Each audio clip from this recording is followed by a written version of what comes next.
hiyo familia au hiyo mizimu imeuza hiyo familia au ukoo huo au watu wa aina hiyo kwa kitengo kikubwa cha wakuu wa giza.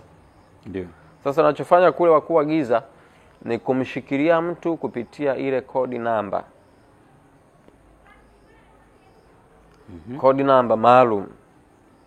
Zile pale zilikuwa na uwezo, ndio maana leo hii unakuta mtu anashughulikia mizimu bado unakuta bado inamsumbua, anashughulikia si tabia roho za ukoo, magonjwa, unakuta bado inamsumbua kwa sababu kuna kodi maalum, pasi maalum ambazo zile pale zinakuwepo kule kwenye madhabahu ya Agares Spey, yani na kule kwenye madhabahu ya wakuu wa giza ambao iko pale pia kule Malaysia kwenye milima ya Himalaya kama pale au kule kwenye Agares Spey, kule kwenye Dark Knight Temple au kule Agares Spey kwenye kile chumba. Sasa pale kinachofanyika kama hawa ni kifungo chao kikubwa ni magonjwa, tuseme labda magonjwa ya pressure au magonjwa ya moyo au magonjwa ya damu au tuseme magonjwa wao wanakufa kwa kisukari. Sasa kupitia ile namba ile hawa ni vigumu kutoka, ilikuwa ni ngumu kutoka hao kwa sababu tayari mpaka wataje ile namba. Mpaka wataje ile namba kwamba kwa namba fulani au yule anayeombea apate ufunuo ataje ile namba kuwatoa hao watu kwenye ile madhabahu. Ndio mapalo unakuta kwamba bado mtu anashughulikia mizimu lakini bado ile mizimu bado inaendelea kumfuatilia na inafuatilia mpaka watoto kule ile miungu. Ile shida sio mizimu, shida tena ni wakuu wa giza. Wakuu wa giza na mizimu wanafanya kazi kwa ukaribu sana. Na wakati mwingine mtu anaweza akawa kama ashindwa kutofautisha. Kwa sababu wakuu wa giza, yani ufalme wa wakuu wa giza ule unapigana sana na watu ambao wanataka kujitoa pia. Yani ukiwa chini ya kongwa, yani ile nasema under satanic yoke. Kongwa la utumwa wa shetani. Huwa hiki kitengo cha wakuu wa giza hakitaki mtu atoke pale. Hakitaki mtu atoke au ajikomboe ile eneo. Hakitaki. Kwa hiyo mpaka ujue zile alama, zile namba zile na jina la kile kiringe. Ndipo uweze kujikomboa. Sasa ile inakuwa mkataba kati ya mizimu na kuzimu. Kwamba yenyewe mizimu inaipa sadaka wakuu wa giza. Wakuu wa giza wanamiliki, maana yake ile kesi sasa inakuwa huyo mtu akishughulikia mizimu. Maana yake hakuna dhala lolote. Inayopata mizimu. Hakuna matokeo atakayoyapata. Mpaka ashughulikie wakuu wa giza. Wanaofanya kazi kupitia mizimu. Hapo akiwagusa hao kina God Braka. Akipiga akishughulikia na hao kina Leviathan. Shughulikia kina Enki Lucifer. Akipiga pia kwa habari ya zile madhabahu anajinasua. Na wakati mwingine ukipata ufunuo wa namba, maana zile namba za mizimu ambazo kule nakumbuka mpaka ninatoka kulikuwa na passcode yani duniani nzima. Viringe vilivyokamatwa, maana viringe vilivyokamata watu vilikuwa 76. Kwa kuna kodi namba 76 na zile kodi namba zinaanza mfano 63D YHWH. Maana hiyo kodi namba hapo ni 63. Hiyo mengine ni weapons.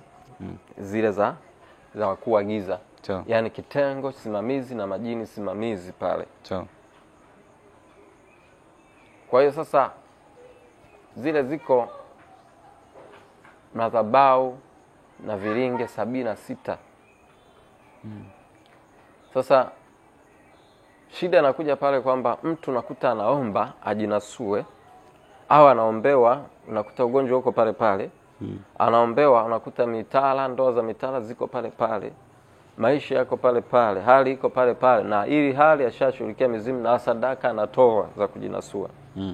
Lakini bado mambo yanakuwa vile vile. Sasa lazima kujua, kuchunguza, na hiyo maana yake kutokana na tabia za familia hiyo. Chungu kinavyotumika sasa ndo hivyo kwenye madhabahu ya kimizimu, kutokana na mizimu na wakuu wa giza. Pia wakuu wa giza huwa wanamfunga mtu pia kupitia code number kwenye uchumi, maisha ya kiroho. Kuna watu siku za leo unakuta mtu anasema mimi kama Mungu hanioni, au mwingine anasema yani shetani kila kitu changu amekivuruga. Anashika pesa ishikiki, anajaribu kufanya maendeleo haiwezekani, anajaribu kusomesha watoto masomo, ada anashindwa ada, au watoto hawaelewi, wanabadilika, wanakuwa na tabia ambapo ukifuatilia tabia unakuta alikuwa nayo babu kule, alikuwa nayo bibi kule, alikuwa nayo mtu fulani. Nao hivyo hivyo. Na wengine wanafungwa kwa sababu kilinge kile jinsi kama mfano hii 63 demons. Yani 63D yanta weapons ambao hapo mbele sasa ni mapepo. Manake yale pale yana ndio yanayosimamia, yani namba ya siri yale mapepo. Sasa wale kuja, manake wakizaliwa wanazaliwa moja kwa moja vifungo vyao vishauzwa kwa wakuu wa giza. Madhabahu za mashariki na kusini. Sasa hizo hapo inakuwa huyu mtu akianza kesi ya kushirikia mizimu ndo vita inakuwa kubwa. Akianza issue ya kuomba kwamba aende kwa mizimu kuiomba, yani ile mizimu inachokifanya itamdanganya kwa muda mfupi. Inaweza kumuonyesha kwamba imemsikia, lakini itakuwa inamuadhibu kila wakati. Kwa sababu yeye tayari sio hesabu yao kumlinda, sio hesabu yao kumsaidia. Magonjwa yale mateso atakayo anapata mara kwa mara itabidi aende kwenye makaburi, kwenye nini. Kwa hiyo mateso usiku na mchana kwa mateso yanamwandama. Hawa watu wanakuwa wana changamoto kubwa. Unakuta mtu ni mhubiri mzuri au muombaji mzuri, lakini ghafla ameanza kupoa. Kinachopozesha nini? Mizimu, kitengo kile cha wakuu wa giza. Yani ukiwekea code number yani ni sawa sana kitu ambacho kiko ndani tayari. Yani unashughulikia kufungua simu ya mtu mwingine ambao namba yake ya siri huna. Unashughulikia kutoa pesa wakati namba ya siri huijui. Unashughulikia kwamba utoke sehemu fulani wakati funguo ya kutokea huna. Ile kodi ni sawa sawa zile namba, zile passcode ambao uchawi ule unapitia, yale mizimu unapitia kumzuru mtu na kutoka. Ile ukijua ndio rahisi sasa wewe kutoka kwenye hivyo vifungo kwa kuitamka. Kwa hiyo hizo nimetolea mfano. Pia kuna mambo mengine ambayo shetani huwa anatumia. Kwa hiyo vifungo vya mizimu na wakuu wa giza ni kitu kimoja. Huwa wanauziana, huwa vinafanyika biashara. Ile mikataba sasa inakuwa mikataba ya kudumu. Maana yake wewe leo hii mchawi amekuroga, au mchawi ameroga familia yako, ameroga uchumi. Leo hii na hapo umejikuta umeshtuka, umeomba, umekataa ule uchawi na ukafanikiwa kushinda. Kingine kinachofuata manake pale manake wanaenda sasa wanaangalia ni nini kilichomsaidia atoke. Wakiangalia ni nguvu ya Mungu aliyonayo. Kama ni nguvu ya Mungu, manake wanachokitaka wao, wanachokifanya wao ni kwenda sasa kwenye wachawi wale. Wanachokifanya wanaenda kwenye mikataba mizimu ya kwenu. Hii inasemaje mkataba walioingia na shetani ukoje? Ule mkataba kama unasema kwamba hawa watu walimkabidhi shetani maisha yao, na hawa watu kawaida yao ni kwamba wao ni watu ambao ni wa kuoa mitala, au ni watu ambao ugonjwa fulani ni sehemu ya nani yao, sehemu ya haki yao, yani matatizo fulani, kile kiringe kutokana na jina kile kiringe ni sawa sawa na vile walivyo. Kuna kiringe kingine mfano Orion Group Altar, ile pia ni aina ya kiringe. Kuna Maribas Spey, nao ni aina ya kiringe, na huyo jini pia anasimama ukule kwenye madhabahu za wakuu wa giza. Kuna hao, na kuna Al-Qudus au ni majini wako katika wakuu wa giza, wanasimamia mateso na mashambulizi na kumsakama mwanadamu, maisha ya mwanadamu mpaka mwisho, mpaka anaingia, manake mpaka anamchukua. Sasa pamoja na hayo, manake pale unakuwa mtu ambaye kwa namna moja au nyingine wewe huwezi kushughulikia, huwezi kufanya kazi zako wewe kwa uamuzi wako wewe. Ile mizimu ndio inakuwa inaamlia. Wakuu wa giza wanakuamlia kwamba leo uishi vipi, ufanye nini, uwe nani, kupitia zile code number. Zile ndio zinafanya mtu unakuta ameomba, lakini ameomba kukataa. Mfano, kwao wana roho ya kufeli masomo, hawafiki mbali kwenye masomo yao. Sasa anakataa kwamba yeye afike mbali na ili apate uchumi mzuri, uchumi wake uwe vizuri. Lakini zile code number tayari zishakuwepogi. Kuna mtu alishauza kile kiringe kwa wakuu wa giza kabla hata wewe hujazaliwa, au ulivyozaliwa ulikuwa hujui, na akaenda akatoa kafara. Sasa kinachofanyika pale, manake wewe utakuwa tayari uko ndani ya kile kiringe, uko ndani yale mateso tayari. Hata ukiomba, manake mpaka ujue aina ya kiringe iko ni nani, mizimu hiyo ni jina gani kinachosi. Kila tabia inaweza kusimamia kiringe kimoja, lakini tabia sio nani, tabia sio sehemu kubwa kutambua. Manake wengine wanaweza kuwa wao kwao wamefungwa tu eneo, yani kiringe kile kimebeba jina la auditor au kimebeba jina la hawa watu ni Orion. Hawa watu ni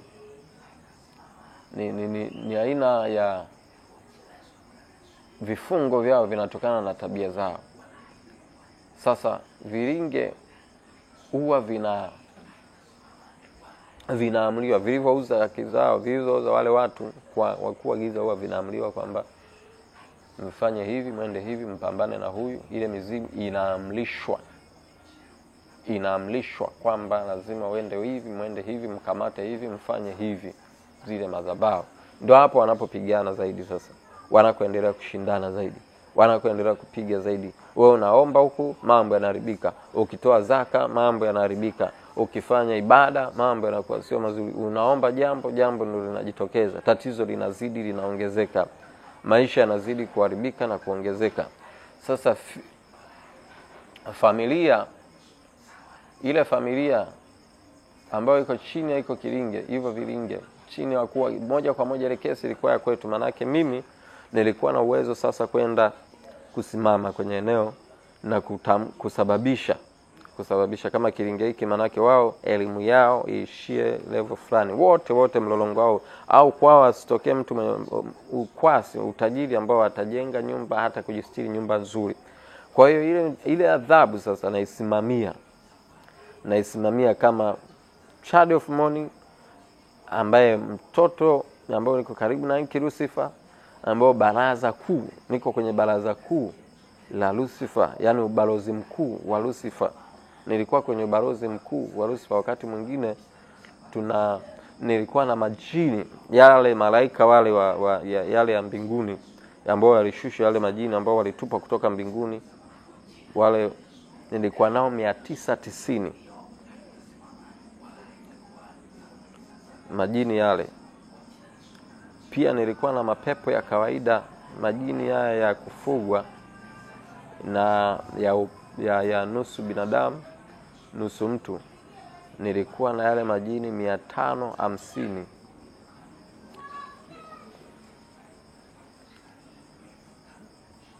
Alafu nilikuwa na majini ya kushona, ya kusukwa, yale ya binadamu yale nilikuwa nayo majini 6500.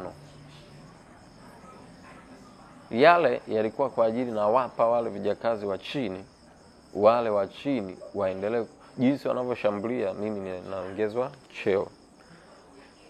Manake ilikuwa mtu akikosea kwenye masharti ambayo nampa, lazima aniletee kafara.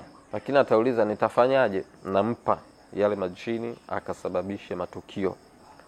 Hii dunia tunayoiona hii iko tulivu, kuna mambo ambayo kama yametulia, lakini katika ulimwengu wa roho huko kuna matukio ya kutisha, ajabu, ya fezea, kuogofya, tena matukio mengine ambayo ya ajabu ya kila namna. Kwa hiyo wakuu wa giza tulikuwa na control mtu kupitia kodi namba maalum. Mfano kuna namba ambazo zingine nilikuwa natoa tu kwa ajili ya mtu afanikiwe. Kuna wale ambao walikuwa wanatuabudu, yani wanatuabudu kule kitengo cha wakuu wa giza, walikuwa wanatuabudu kwenye madhabahu ile Agares Spey. Ile madhabahu maana yake kama walikuwa wanatuabudu sisi, ilikuwa na uwezo wa kumpa namba. Naambia namba hii, namba kubwa zilikuwa 712633 au D 6646. Huyo ni jini namba. Kwa nini kodi namba hizo zinatumika sana kwenye kufunga watu na pia zinatumika sana kwenye kushambulia? Siku hizi shetani alishajua. Miaka ile ya 2010 na ngapi, 11, 12, 2010 kushuka pale chini, tulikuwa na mijadala mirefu sana kwamba watu wanatoka kwenye changamoto kirahisi kwa maombi, kuombewa tu. Miaka 2000 watu wanafunguliwa haraka, wanapona haraka. Kwa hiyo tujadili kwamba mbinu kubwa ni majini, kwa sababu namba pia hata malaika wa Mungu nao wakiwa wanatumwa huwa tulikuwa tunawasoma, tunawajua kwa namba fulani. Maana ukisema Gabriel namba ngapi? Gabriel sio mmoja. Gabriel wako wengi ambao atamhudumia huyu, atamhudumia huyu, atamhudumia huyu. Kwa tangu namba moja, namba ngapi, mpaka namba zote unazijua. Kwa hiyo unamjua malaika anayekuhudumia, atakayemhudumia fulani ni malaika namba fulani. Na huyo habadiliki, hiyo namba haibadiliki. Hata majini yale ilikuwa nikituma, natuma kwa namba, linamwingia mtu kwa namba. Lile jini namba DN, yani demonic number, demon number fulani, kama ni 333 au 2626, manake yule mtu, ile jini limemwingia kwa namba na litaondoka kwa namba. Ndio hawa wanasumbuka sana leo. Anaombewa, naanguka kila siku, naanguka mapepo kila siku, unaombewa lakini bado. Na kuna wengine mapepo yao sio kuanguka, lakini yako tu yametulia, yameshakomaza. Yani unavyoombewa ndio yanazidi kujikomaza zaidi, kwa sababu hahitaji ile namba yule jini ringia. Sasa inakuwa ni vigumu. Na majini hao yanajulikana kwa dalili ya maisha ya mtu na matendo yake na namna yanavyoonyesha kipindi yako kwenye moto mkali wa Mungu. Kwa najua hili jini likionyesha hivi ni jini namba fulani. Likionyesha hivi ni jini namba fulani. Likionyesha vidole hivi ni jini namba fulani. Kwa hiyo likikunja miguu hivi ni jini namba fulani. Likinyoosha, likigaragara kama nyoka ni jini namba fulani. Kwa hiyo najua kwamba huyu ni jini namba fulani, kama 712634, manake huyu ni jini namba hiyo. Kwa hiyo nilikuwa najua kwa hiyo demonic namba. Sasa wakati naendelea kwenye hizo madhabahu, kwenye madhabahu ya kuagiza, tulishambulia pia mambo mengi tulikuwa nayafanya licha hizo kodi namba. Kuna vitu ambavyo pia tulikuwa tunashambulia, nguvu ya mtu ya kiimani. Nguvu ya mtu ya kiimani. Ya kiimani. Hivi pale unaweza mtu anaweza kujuaje au akafanyaje kupata zile code number zile za vilinge? zile kodi namba za viringe manake zile mpaka aeleze yani kwao kiringe, yani kwao viringe vyao au mizimu yao inatesa sana sehemu gani. Sawa. Yani ile kifungo cha kwao sana sana kiko wapi? Kama eneo la labda nichukulie mfano kiringe cha Orion Group Alutale. Hawa watu Orion Group Alutale, hiki ni kiringe cha mizimu ambacho jina hilo hawa watu huwa wanasumbuka sana kwa changamoto hizi. Kwanza changamoto yao kubwa sana huwa mambo yao hayafiki mbali, yani uchumi wao hilo maskini. Na kitokea moja anakuwa na vita kali na mambo yake hayaendi vizuri anavyotaka. Kwa hiyo hiki changamoto yao kubwa ni kutokufanikiwa. Lakini hapo hapo unaweza kuta ile mizimu hizi sifa zingine ziada ya kuta magonjwa au kakuta kutokufaulu masomo. Ila angalia sifa kuu kile wale watu wamekamatwa wapi. Sasa iko Orion Group manake kile namba yake ni 63D YHW.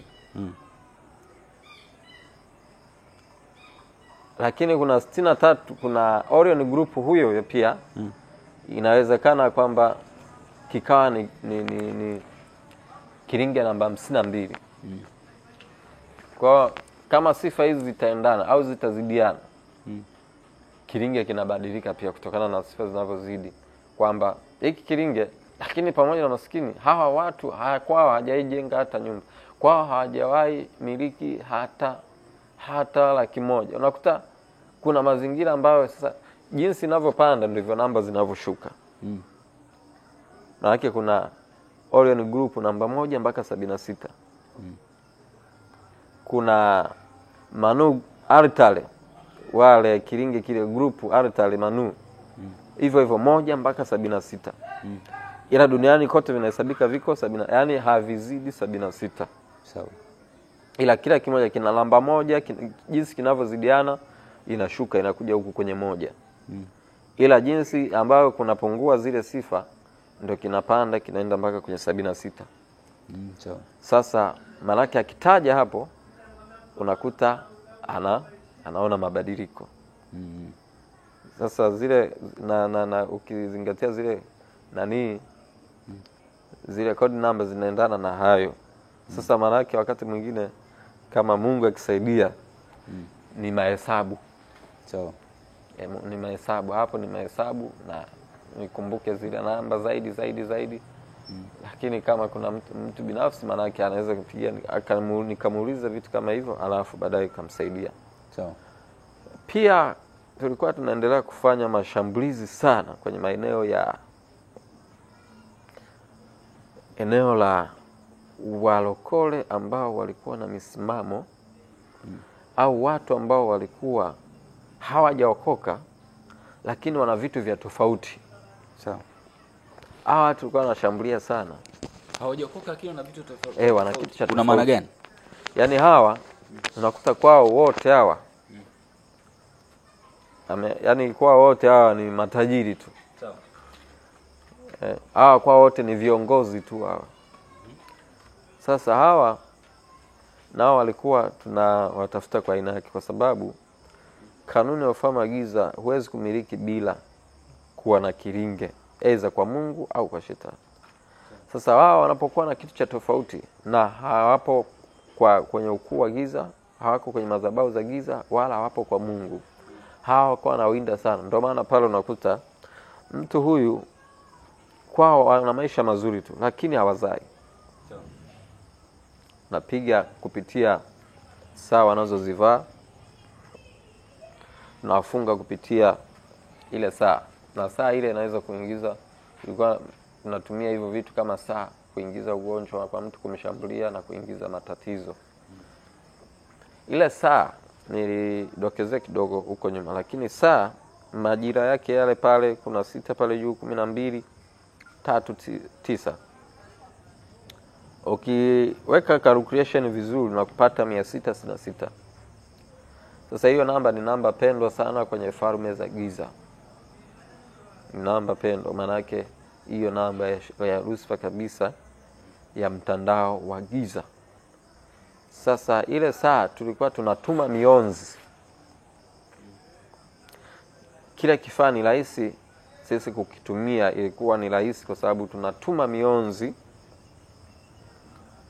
inaenda inaingia mle kwa namba zile 666, inaenda ingia kwenye saa.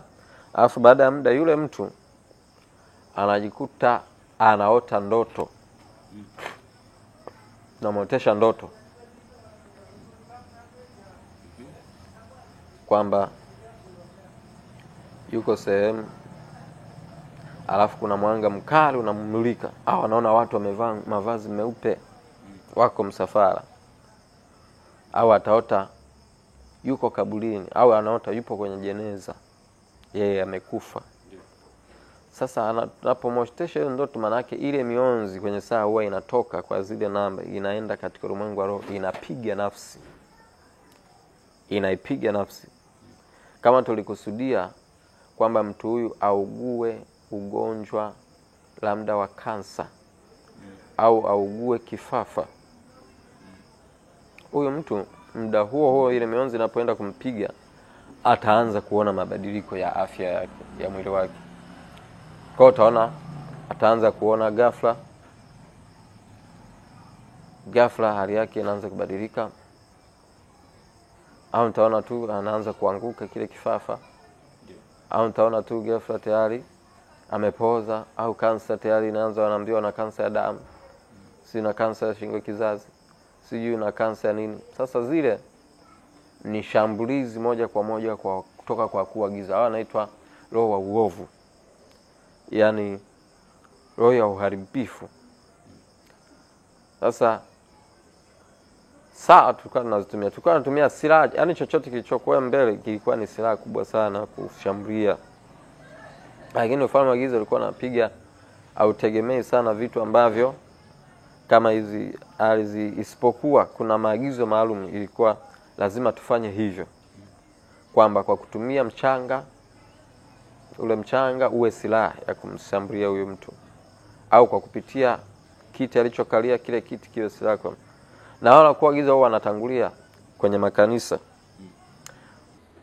Kwa hiyo bado tunaendelea na mtumishi hapa. Sasa mtumishi wa Mungu, ndio na kurudisha nyuma kidogo, nafikiri ni kitu ambacho hujakizungumzia kwa undani.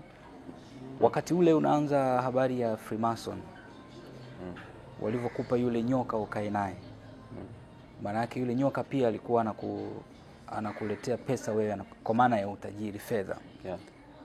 Fedha ambayo uliwahi kutumia yote ambayo ulipata kwa wale jamaa ilikuwa ni kama kiasi gani?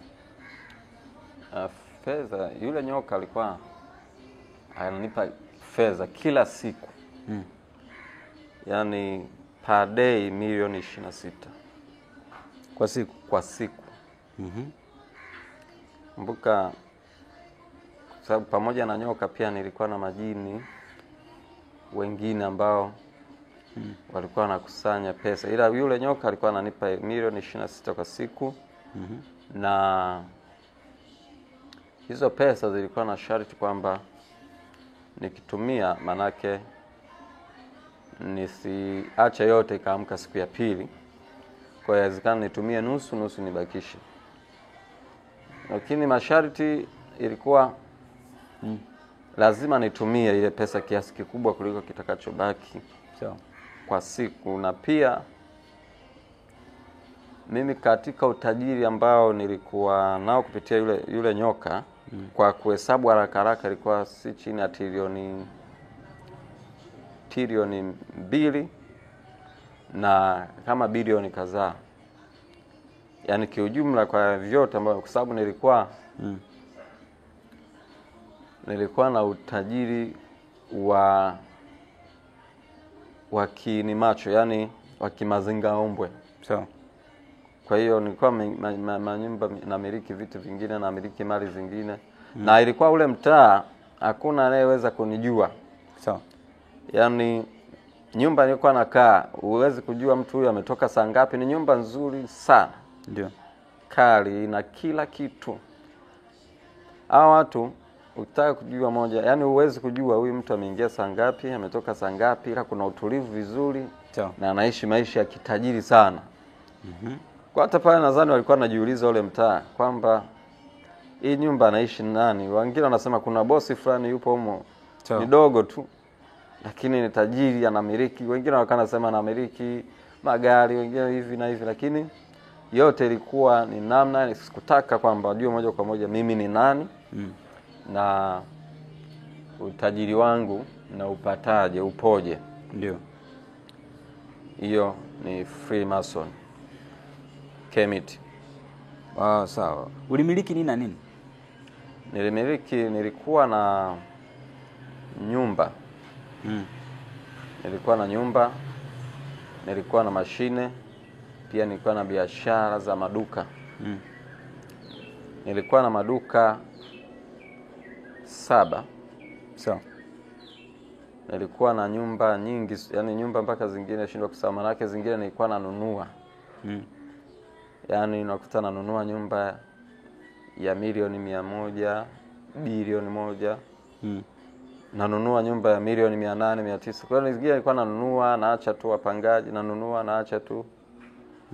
Au naenda nanunua nyumba lakini nasahau, yani mpaka zingine nilikuwa nasahau. Sawa. Na pia ule ni utajiri ambao kiwalisia kwamba ni wachache sana ambao ile Freemason walikuwa wanapata utajiri kama huo. Kwa sababu ile ilikuwa ni kama kitu fulani tunaita, yani Lucifer alikuwa ananivutia na wale mawakala kwamba wewe ni nyota yako ni kubwa. Manake pia nilipokuwa naendelea hata huko mbele nilikuwa napata siri nyingi sana. Jinsi siri kuhusu pesa inapopatikana. Kuna vyumba vya pesa pale kuzimu. Ambacho mimi nilikuwa kwenye yale mageti pia. Yani pamoja na yule joka, lakini yule joka alikuwa na namba 426. Yani hiyo ni namba ya chumba. Ambapo kile chumba kina ni geti, na afu mle ndani kuna fedha imejaa. Kwa kila fedha ya namna yoyote. Kwa hiyo mimi niliambia swala la pesa nisiwe na wazo nalo. Swala la manyumba, magari, hilo niliambiwa nisiwe kabisa, nisiwaze kabisa. Na maduka na mashine hizi za kusagia na kukobolea. Ya kukobolea mipunga, mashine za mahindi. Kwa hiyo nilikuwa namiliki utajiri mkubwa sana. Sawa. Yeah. Ulisema pia ulikuwa unalala na, unakumbuka uliniambia kuna wakati ulikuwa unalala na wanawake 7 kwa siku. Ilikuwaje? Na ilikuwaje pia rahisi kuwarubuni na wakakubali? Ile ilikuwa ni masharti.